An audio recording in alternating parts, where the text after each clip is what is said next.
ये कहानी एक ऐसी लड़की की है जो समुद्र के बीच में एक पत्थर पर फंस गई थी, क्योंकि वह समुद्र में नहीं जा सकती, क्योंकि वह जानती थी कि समुद्र में उसकी मौत इंतजार कर रही है। कहानी की शुरुआत में एक अमेरिका की लड़की को दिखाया जाता है जिसका नाम नैन्सी एडम है और वह अमेरिका से न्यूयॉर्क आई है। दरअसल वो यहाँ पर एक बीच पर जाना चाहती है। यहाँ पर उसकी मॉम उस वक्त आई थी जब उसकी मॉम के पेट में थी, यानी उसकी मॉम प्रेग्नेंट थी। अब नैन्सी की मॉम की मौत हो चुकी है, यानी वो कैंसर से मर चुकी है और वो इसलिए यहाँ पर आना चाहती है। लेकिन नैन्सी को उस बीच का नाम पता नहीं है। नैन्सी अपनी मॉम की फोटो दिखाती है जो उसी बीच पर होती है। ये आदमी यहाँ का लोकल है। वो आदमी समझ गया था कि ये कौन से बीच की बात कर रही है और वह जंगल से होकर उस बीच तक ला जाता है। यहाँ पर नैन्सी के साथ उसकी बेस्ट फ्रेंड भी आने वाली थी, लेकिन वो आ नहीं पाई क्योंकि उसने रात को ज्यादा ड्रिंक कर ली थी। अब नैन्सी उस बीच पर पहुंच जाती है जहाँ पर वो आना चाहती थी, जहाँ उसकी मॉम पहले आया करती थी, और ये बीच काफी खूबसूरत होता है। अब जो आदमी नैन्सी को यहाँ पर लेके आया था वो उससे पूछता है कि अब तुम वापस जाओगी कैसे। नैन्सी कहती है मैं उबर से चल जाऊंगी, लेकिन वो आदमी बोलता है उबर क्या होता है, क्योंकि वो आदमी उबर जैसी चीजें नहीं जानता था। और इस आदमी ने नैन्सी को लिफ्ट दी होती है और नैन्सी उसे शुक्रिया अदा करती है और वो आदमी वहाँ से चला जाता है। ये बीच पूरी तरह से सुनसान होता है और इस बीच पर केवल 2 ही लोग होते हैं जो पानी में सर्व कर रहे होते हैं, और नैन्सी भी यहाँ पे सर्व करने आई होती है। वो अपना सर्वबोर्ड लेकर पानी में चल जाती है। समुद्र में इन्हें सर्विस करने के लिए ऊंची रेलों का इंतजार करना होता है। जब वो इंतजार कर रही होती है, जब 2 लड़के उसको देख लेते हैं और वो लड़के पूछते हैं उससे कहाँ से हो तुम, तो नैन्सी कहती है मैं अमेरिका से हूँ। और 2 लड़के कहते हैं यहाँ पर अमेरिकन बहुत कम आते हैं। नैन्सी उनसे कहती है कि मुझे समुद्र के बारे में कुछ बताओ।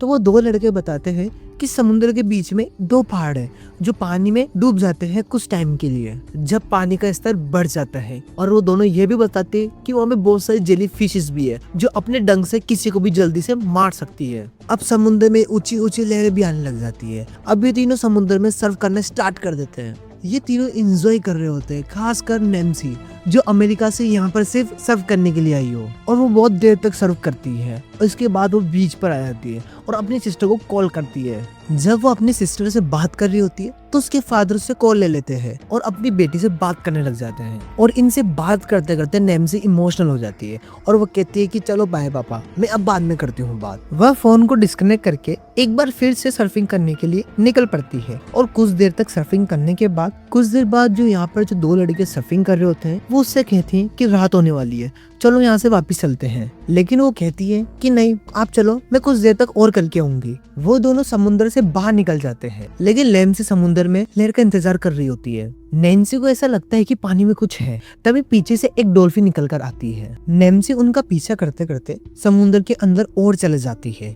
देखते ही देखते एक बहुत बड़ी व्हेल मछली मरी हुई थी और उसके ऊपर बहुत सारे पक्षी बैठे हुए थे। एक बार फिर से लहर वापस आ जाती है और वो सर्फिंग करना स्टार्ट कर देती है। तभी वो सर्फिंग कर रही होती है, तभी एक चीज से टकरा जाती है और वो बहुत बुरी तरह से पानी के अंदर जाके गिर जाती है और उससे उसका बोर्ड भी अलग हो जाता है। नैन्सी बहुत मुश्किल से ऊपर आती है और वो अपने बोर्ड पर पकड़ लेती है, लेकिन जब वो अपने बोर्ड पर चढ़ रही होती है और कोई चीज उसे पानी में खींच लेती है और चारों तरफ खून ही खून हो जाता है। नैन्सी एक बार फिर से उससे बचकर व्हेल मछली की तरफ तैरना शुरू कर देती है जो उसके सबसे करीब है, क्योंकि बीच यहाँ से बहुत दूर है। नैन्सी उस व्हेल मछली की तरफ तैर रही होती है और जीव उसका पीछा कर रहा है।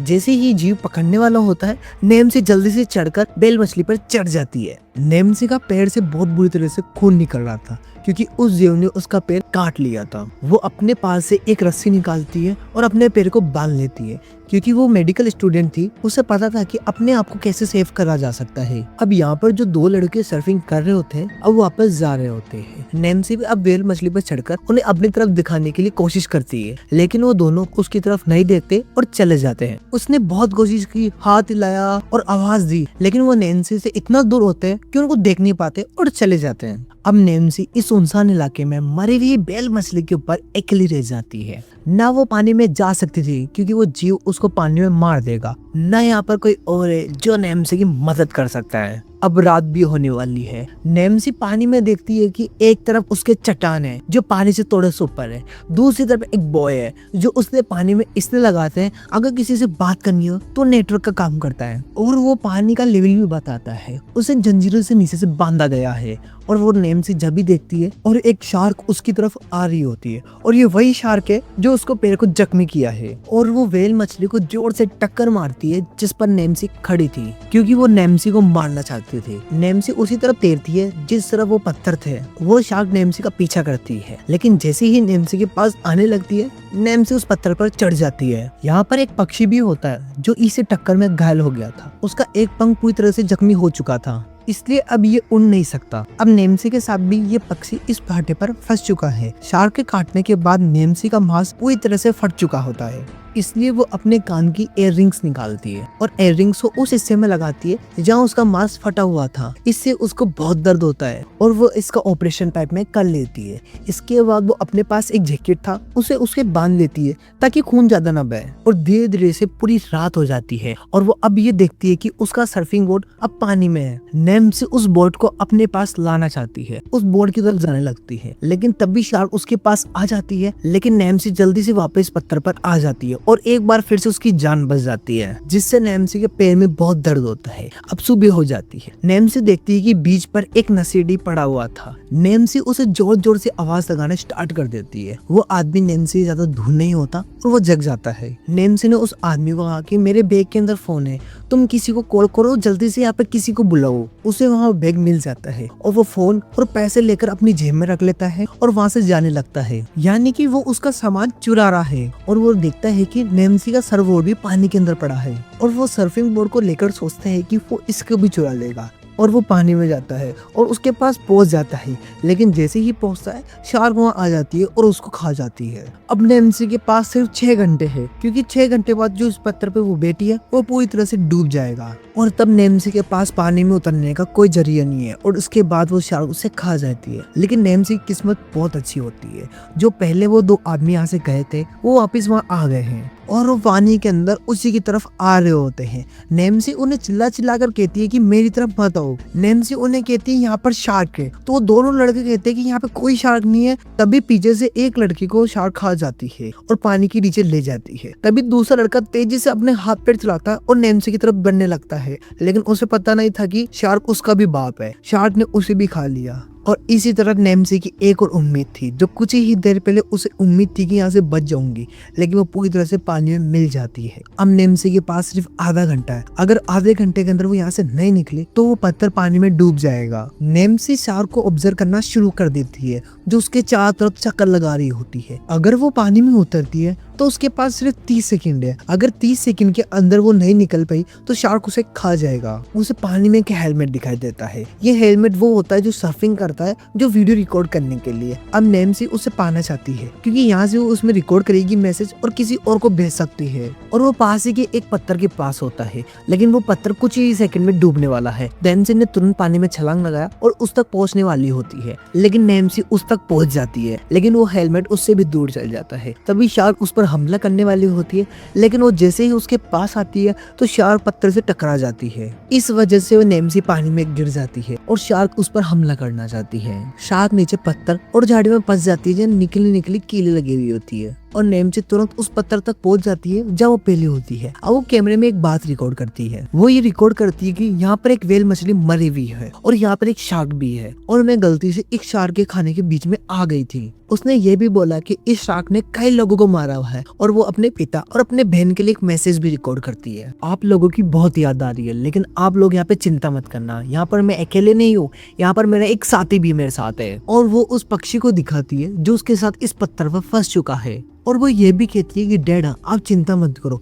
मैं पूरा एंड तक लड़ने की कोशिश करूंगी जैसे मुझे मेरी मॉम ने सिखाया था। और अब वो उस कैमरे को हेलमेट के साथ बांधकर पानी किनारे तक फेंक देती है ताकि वो उस आइलैंड तक पहुंच जाए। नेम्सी ने उस पक्षी के पंख को ठीक कर दिया था जो डिसलोकेट हो गया था लेकिन अभी वो उड़ नहीं सकता और वो उसे एक सर्फ बोर्ड पर रखकर किनारे की तरफ बहा देती है ताकि वो तो बच जाए। अब नेम्सी के पास कुछ ही मिनट रह गए थे। अगर नेम्सी को बचना है तो सामने एक बुई लगे हुआ था। नेम्सी को वहाँ पहुंचने के लिए 1 मिनट का समय लगेगा लेकिन 30 सेकंड के अंदर वापस शार्क आने वाली थी। अब उसके पास कोई भी और ऑप्शन नहीं था क्योंकि उसे अब पानी में उतरना ही होगा क्योंकि लगभग उसके आधे पैर पानी में डूब चुके थे। लेकिन तभी वो देखती ही बहुत सारी जेलीफिश पानी के ऊपर आ चुकी थी। अगर उसके पास कोई भी जाता है तो उसे डंक मार देती है। उस डंक का असर इतना होता है कि आदमी मर जाता है।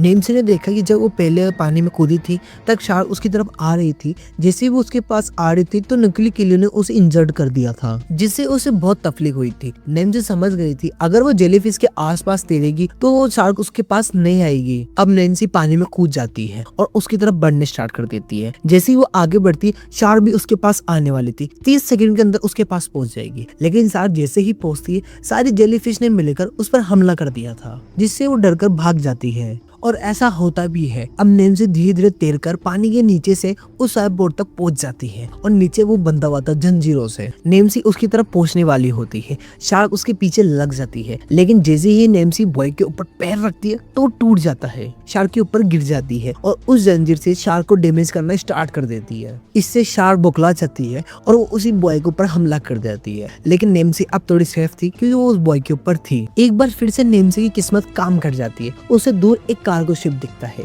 वहाँ पे एक फ्लेयर गन पड़ी होती है। जैसे वो फ्लेयर गन चलाती है, लेकिन इतनी ही देर में वो कार्गो शिप वहाँ से जा चुका होता है। नेम्सी देखती है कि उसके चारों तरफ बहुत सारा ऑयल है, लेकिन जब भी व्हेल मछली मरती है तो बहुत सारा ऑयल छोड़ती है। लेकिन जैसे ही शार्क उस पर हमला करने वाली होती है तभी नेम्सी ने फ्लेयर गन से उसके ऊपर फायर कर दिया था, जिससे शार्क जल जाती है और भी ज्यादा गुस्सा हो जाती है। लेकिन फिलहाल वो पानी में चल जाती है और ऊपर आग ठंडी हो जाती है, लेकिन अब उसको और गुस्सा आ गया था। उसने बॉय के ऊपर हमला करना स्टार्ट कर दिया था और वो अपने दांतों से पानी के अंदर बॉय को गिरा देती है, लेकिन नेम्सी भी पानी में गिर जाती है। लेकिन वो इतनी किस्मत साथ देती है कि वो उस बॉय की चारों मदद लोहे की जंजीरें थी वो उसके अंदर चल जाती है, जैसे शार्क अटैक करना कम कर देती है। अब शार्क को और भी ज्यादा गुस्सा आ जाता है, वो अपने दांतों से उस लोहे की जंजीर को काटना स्टार्ट कर देती है। तभी नेम्सी देखती है कि जो बॉय की जंजीर होती है वो नीचे पानी के अंदर दबी हुई है। उसके पास एक आइडिया आता है और वो पानी में कूद जाती है और वो बॉय के उस हिस्से को खींचना स्टार्ट कर देती है जो पानी के अंदर बंधा हुआ था। अब शार्क का मुंह भी उस जंजीर के अंदर फंस चुका होता है। तभी नेम्सी उस जंजीर को खोलने के लिए जाती है क्योंकि उसका स्क्रू बहुत ढीला हो चुका था और शार्क भी उसका पीछा करने स्टार्ट कर देती है। अब जैसे ही शार्क उस पर हमला करने के लिए और तेजी से बढ़ती है, नेम्सी पीछे से हट जाती है और शार्क उस लोहे की जंजीर के अंदर घुस जाती है और उसकी वही मौत हो जाती है। अगले पल हमें ये दिखाया जाता है कि नेम्सी तैरकर अब बीच तक पहुंच गई थी और वहां पर एक आदमी बचाने के लिए आ जाता है क्योंकि उसने उस हेलमेट के अंदर एक मैसेज लिखा था जो एक बच्चे के पास पहुंच गया था। वो अपने पिता को बुलाकर लाता है और नेम्सी की जान बच जाती है। और इसी के साथ हमारी ये कहानी खत्म हो जाती है। अगर आपको ये कहानी अच्छी लगी तो लाइक एंड सब्सक्राइब जरूर करना।